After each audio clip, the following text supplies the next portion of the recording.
This is a small botanical note from Amami Island, one of Ryukyu Islands, on December 12th. So this is a subtropical Melastoma from Melastoma family. Fruits look like a dry, and I was unaware of how they will distribute seeds.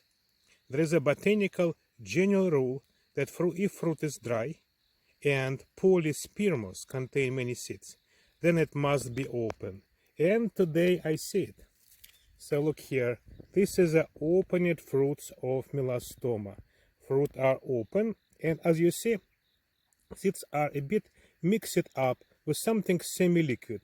So maybe birds will actually take that red stuff together with seeds and distribute them.